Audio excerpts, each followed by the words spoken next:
langsung aja teman-teman di aplikasi HIC-nya, kita buka new project.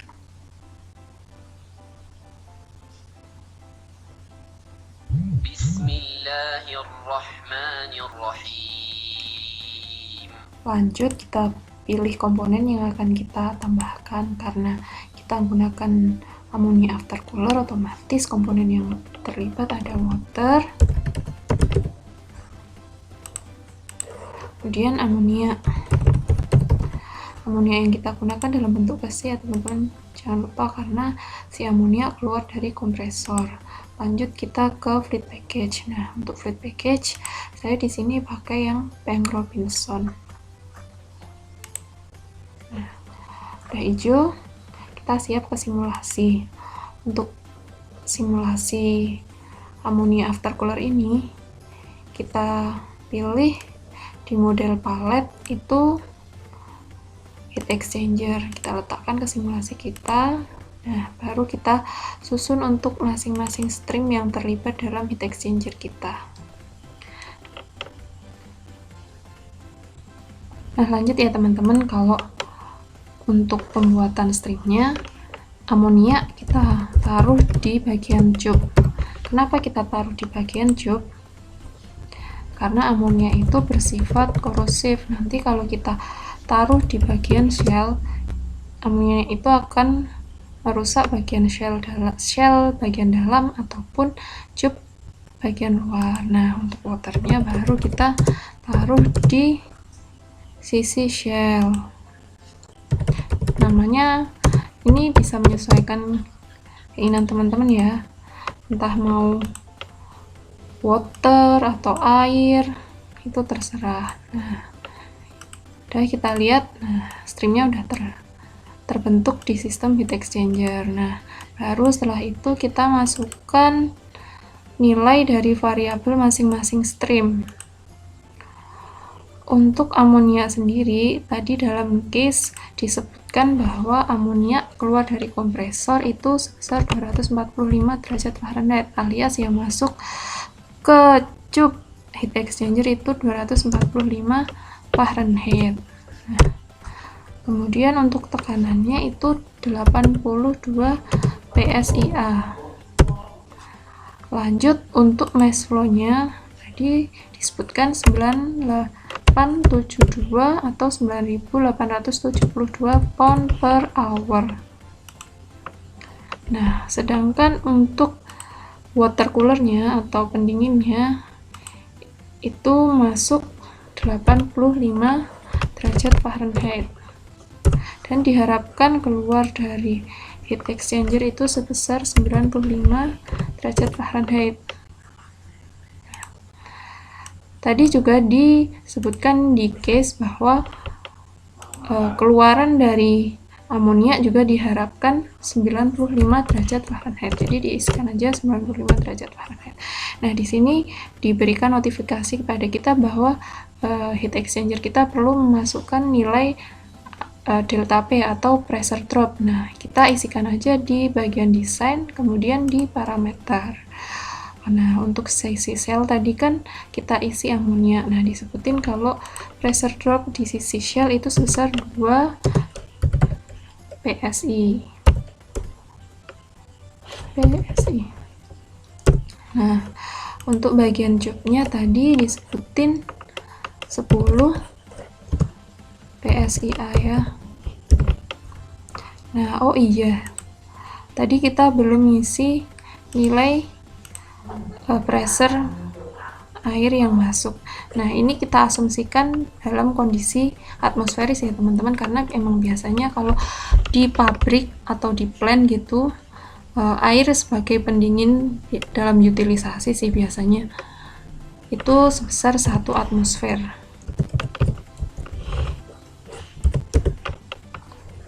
1 atmosfer.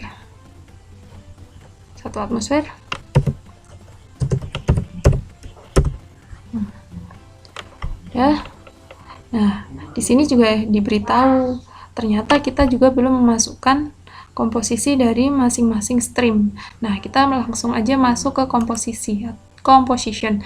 Nah, untuk diamoniain itu kita asumsikan bahwa stream itu hanya mengandung amonia, padahal pada prakteknya biasanya sih di pabrik pupuk kan, biasanya kalau amonia water atau entah itu di pabrik yang lain itu pasti ada impuritiesnya, misalkan MDEA, CO2 ataupun CO.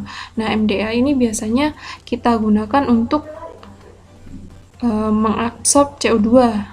Nah, kapan-kapan kalau emang teman-teman pengen tahu bagaimana proses absorpsi CO2 dalam MDEA, nanti saya kasih tahu, bilang aja di komen ya, nanti saya simulasiin. Nah, otomatis H2O-nya nanti bakalan 0 ya. Nah, lanjut ketika water in, kita asumsikan juga bahwa yang terdapat di arus atau di stream H2O atau water in itu adalah murni air. Jadi komposisi fraksi massa atau volume atau apapun itu sama dengan 1 ya teman-teman. Nah, kita oke. Nah, ini notifikasi atau garisnya udah hijau, jadi simulasi kita sudah berhasil. Nah, seperti ini. Nah, baru kita bisa lihat berapa jumlah water yang dibutuhkan untuk mendinginkan sebesar 9.872 pound per hour amonia. Itu dibutuhkan sekitar 34.520 kg per jam atau sekitar 35 ton per jam, atau kalau dalam satuan pon ya tinggal kaliin 2,2 ya, sekitar 7,6 kali 10 pangkat 4 pound per hour atau 76.000 pound per hour. Nah, sedangkan untuk panas yang diserap oleh air sendiri itu sebesar berapa ini teman-teman? 5,4 kali 10 pangkat 8 kJ per hour. Gimana kalau massa amonia kita ganti 2 kalinya? Berapa jumlah air yang dibutuhkan? Ya, katakanlah ini kan 4.500 kg per jam. Nah, berarti ya sekitar 9.000 kg per jam amonia. Nah, berapa yang dibutuhkan? Nah, sekitar 6,9 atau 66,9 kali 10 pangkat 4 kg per hour atau 69 ton per hour.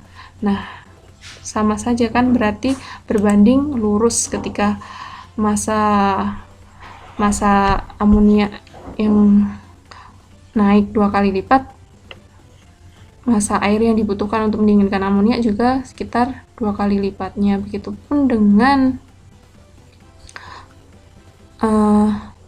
kalau panasnya otomatis juga bakalan meningkat ya teman-teman, karena jumlah massanya juga meningkat sesuai asas Blackey sama dengan MC delta T.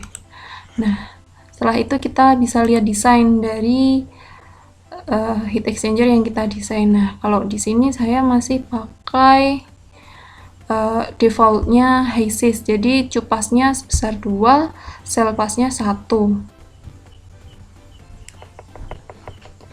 Nah, lanjut teman-teman, untuk di bagian desainnya, di desain heat exchanger yang kita simulasiin tadi, kita bakalan lihat di parameter untuk melihat cup phase sama cell phase-nya, sama arah aliran stream yang kita gunain di heat exchanger. Untuk kali ini saya masih pakai defaultnya HYSYS, cup phase-nya itu sebesar 2, kemudian cell phase-nya sebesar 1, sedangkan arah aliran masing-masing stream itu adalah counter current. Nah, kenapa counter? Karena biasanya kalau counter current itu lebih efektif dalam penukaran panas atau heat transfernya. Kemudian kalau kita pengen lihat misal berapa sih diameter luarnya cup kita desain ataupun diameter dalamnya cup yang kita desain, itu bisa di bagian rating, kemudian di bagian sizing.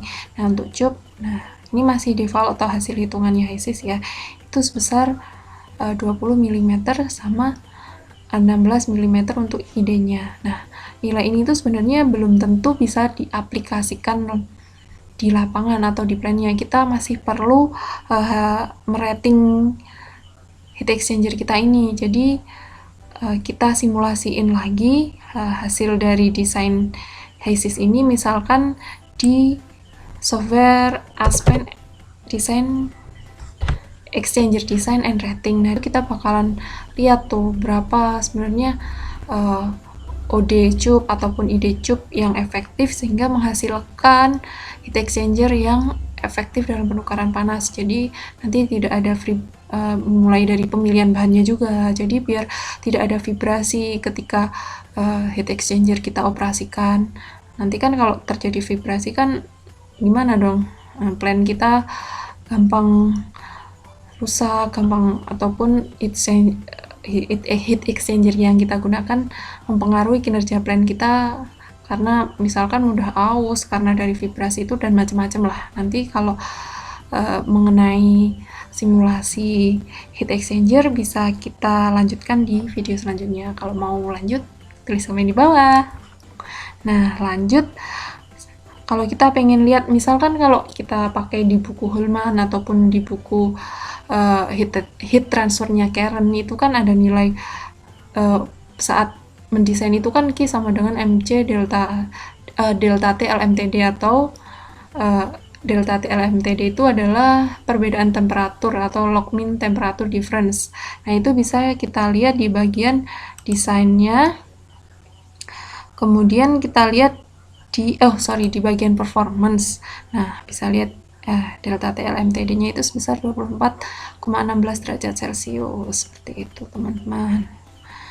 Nah, misal kalau kita mau main-mainin, katakanlah si air yang keluar ini mau dijadiin 40 derajat Celcius. Nah, 40 derajat Celcius. Otomatis, ternyata nggak bisa ya teman-teman, FT correction factor is low. Jadi ini ya kan kalau kita misalkan sesuai misal yang udah diajarin ataupun dari teorinya dari buku-buku itu kan, kalau misal FT-nya udah terlalu rendah itu nggak bisa ya. Jadi ya di sini kita udah langsung dikasih notifikasi bahwa FT correction factor is low. Jadi emang nggak mungkin ya, emang sih maksimal biasanya itu kalau pertukaran panas menggunakan air itu maksimalnya itu ya 10 derajat Celcius sih, perbedaan yang bisa diakomodasi oleh water itu sendiri. Nah, seperti itu teman-teman. Nah, kalau coba 37 derajat Celcius masih bisa apa nggak? Oh, ternyata emang maksimalnya 35 ya. Nah, oke. Nah, seperti itu kira-kira teman-teman untuk simulasi kita mengenai heat exchanger kali ini. Kalau ada pertanyaan ataupun saran, silahkan komen di bawah. Jangan lupa di subscribe. Terima kasih.